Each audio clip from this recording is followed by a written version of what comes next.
Have you ever wondered what truly disrupts your sense of peace and how much control you have over those disruptions? Inner tranquility is something many of us long for, yet few seem to hold on to for long. The pressures of modern life, constant external demands, and our reactions to them often keep us in a state of internal conflict. But is peace really about finding the perfect external circumstances, or is it more about learning how to master our reactions to the inevitable chaos that life throws our way? The ancient Stoics argued that true peace isn't a product of what happens to us, but rather how we interpret and respond to those events. It's a lesson worth pondering. Can we find serenity in the storm if we adjust our perspective?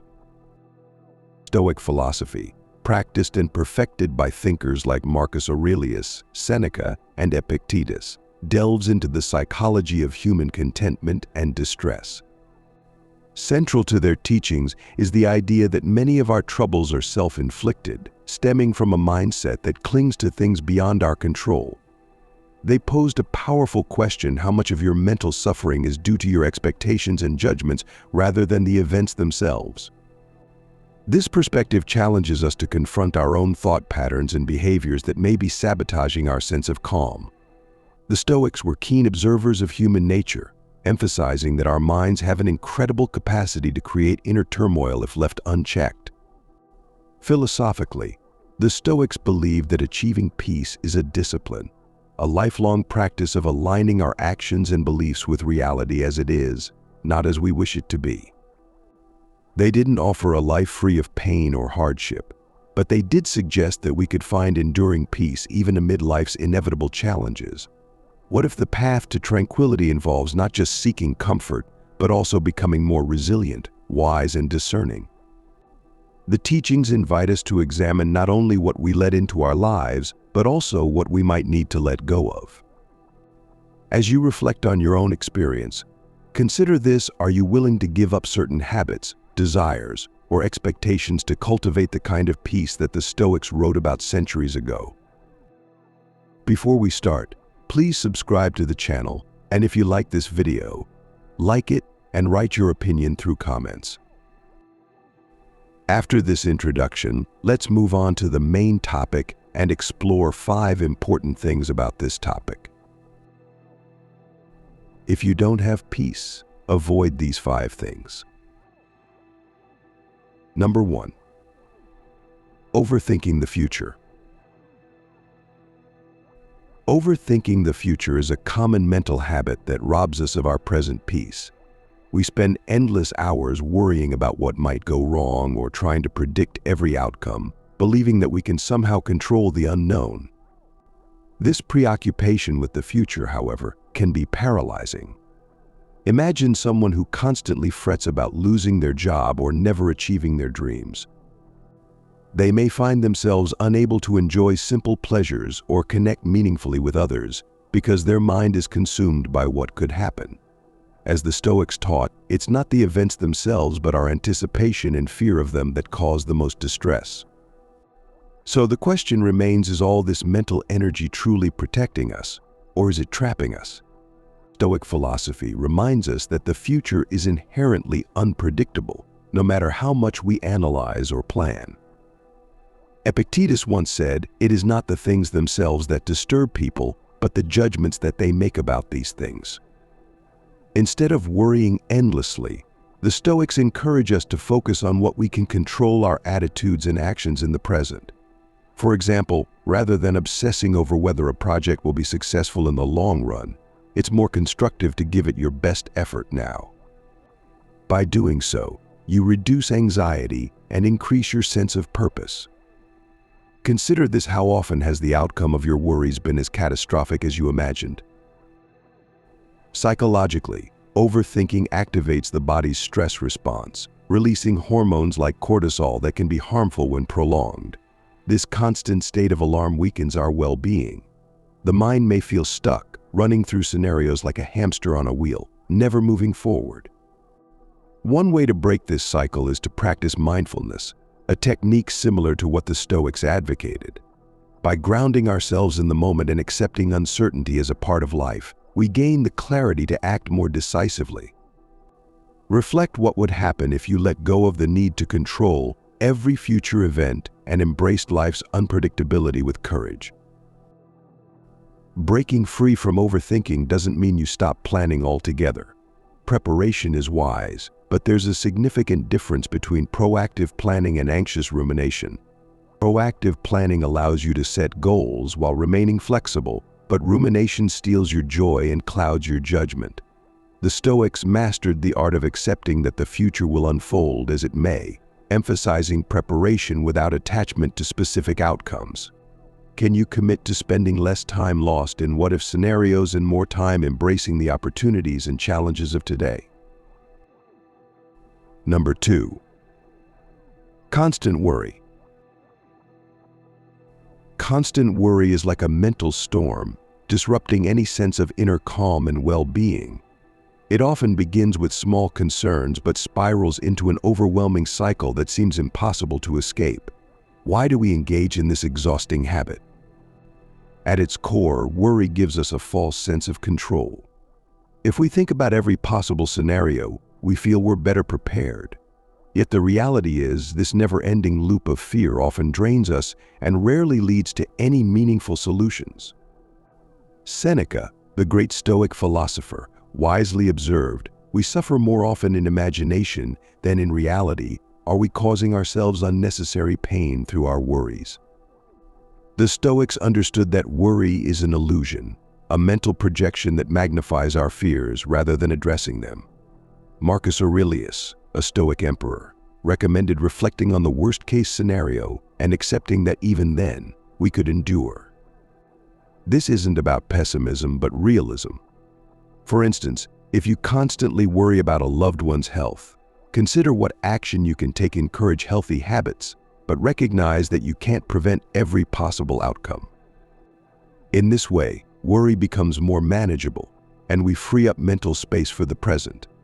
How much of your worry could you turn into constructive action, and how much of it is purely wasted energy? Psychologically, chronic worry can lead to anxiety disorders and physical symptoms like headaches, digestive issues, or insomnia.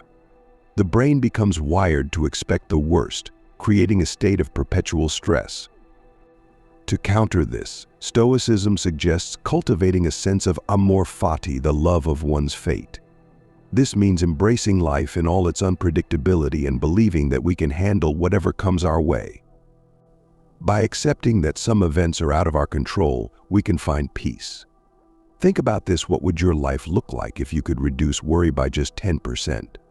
How much more energy and freedom would you have? Moving beyond constant worry requires a conscious effort to change our mental habits. It starts with questioning the utility of worry itself. Does worrying about tomorrow make today any better? Most often it does not. Mindful practices, such as meditation or focused breathing, can be effective tools in grounding ourselves in the moment. Stoic exercises, like visualizing potential hardships and preparing calmly, help us face the future with a balanced mind. Remember, peace is found not in the absence of challenges but in the strength to meet them without fear. Number 3. Perfectionism. Perfectionism may seem like a virtue, but it often creates a barrier to peace. The desire to achieve flawless results can leave us feeling exhausted, unfulfilled, and perpetually disappointed. We tell ourselves that anything less than perfect is a failure, which causes an endless cycle of self-criticism and stress. But here's a question to consider: has perfectionism ever truly made you happy, or has it merely made you more anxious? Stoic philosophy sheds light on the fallacy of seeking perfection in an imperfect world. As Epictetus said, freedom is the only worthy goal in life. It is won by disregarding things that lie beyond our control. If perfection is unachievable, then are we setting ourselves up for failure? The Stoics believe that striving for excellence is admirable, but they also stress the importance of accepting limitations both in ourselves and the world. For example, a painter may never consider a work completely perfect, but that doesn't make their art less valuable. The same principle applies to daily life.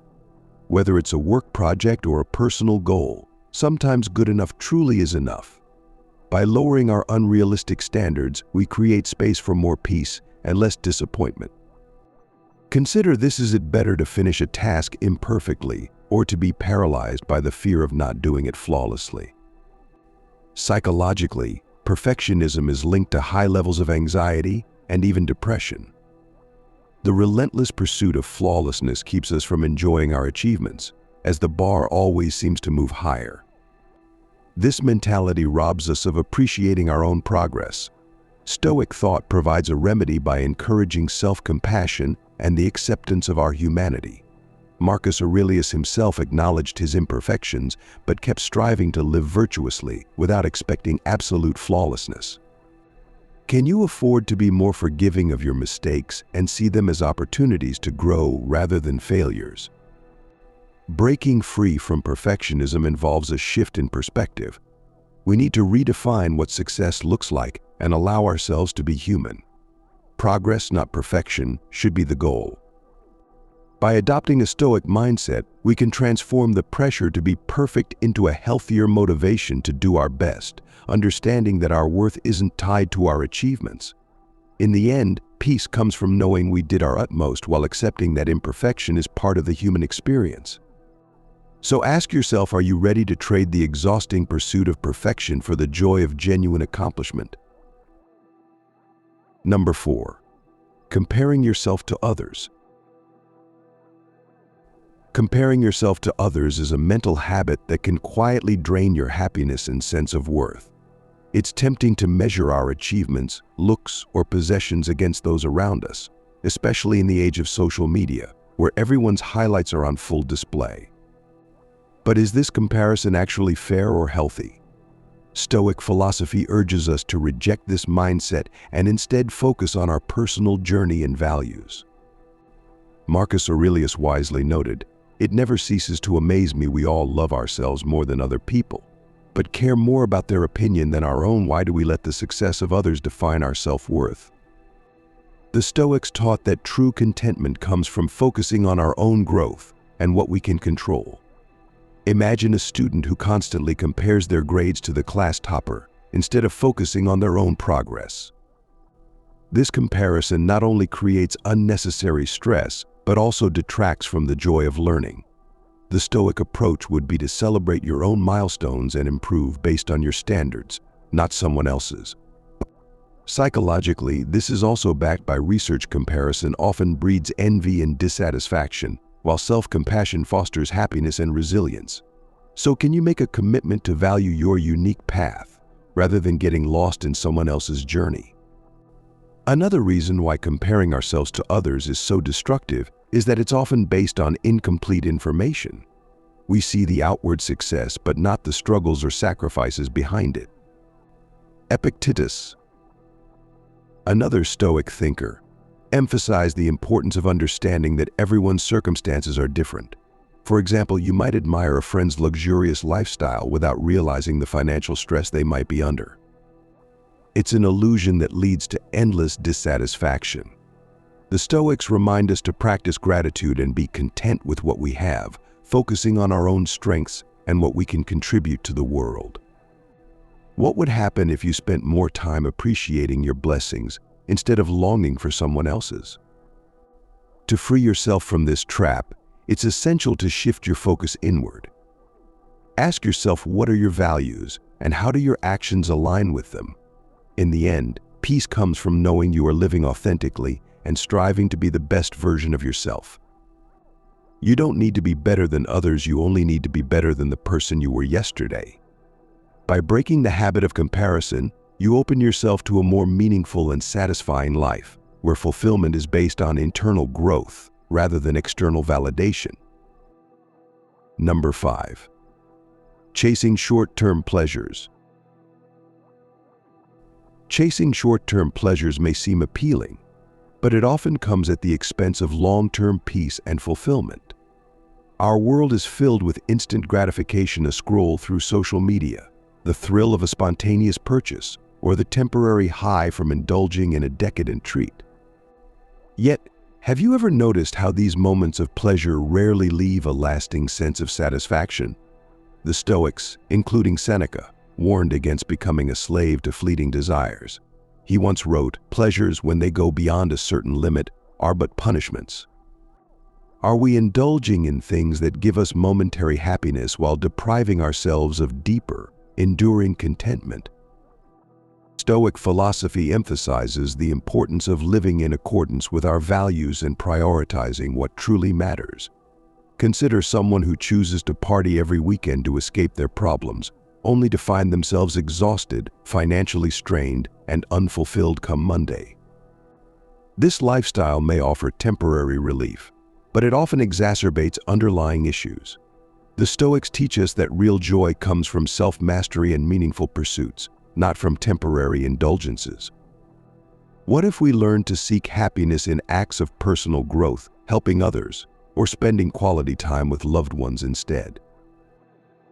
From a psychological standpoint, constantly chasing short-term pleasures activates the brain's reward system, releasing dopamine and creating a cycle of cravings. While this may feel good momentarily, it doesn't provide lasting fulfillment and often leaves us wanting more. The Stoics practiced voluntary discomfort, like fasting or abstaining from luxuries, to remind themselves that they didn't need constant pleasure to live well. This approach not only builds mental resilience, but also teaches us to appreciate life's simpler, more meaningful joys. Can you imagine how liberating it would be to no longer be controlled by cravings for instant gratification? Breaking free from the cycle of short-term pleasures doesn't mean rejecting all enjoyment, but rather finding balance. We should aim to engage in pleasures mindfully and intentionally, without letting them take control of our lives. By prioritizing what brings true value, such as meaningful relationships, purposeful work, and self-development, we build a more solid foundation for happiness. As the Stoics remind us, discipline and self-awareness lead to genuine contentment. Ask yourself, are your current pursuits bringing you closer to a peaceful, fulfilling life, or are they simply distractions from what truly matters? I hope these Stoic teachings are useful and effective for you. My goal is to make your life better and more enjoyable. I will accompany you in this interesting and meaningful magazine.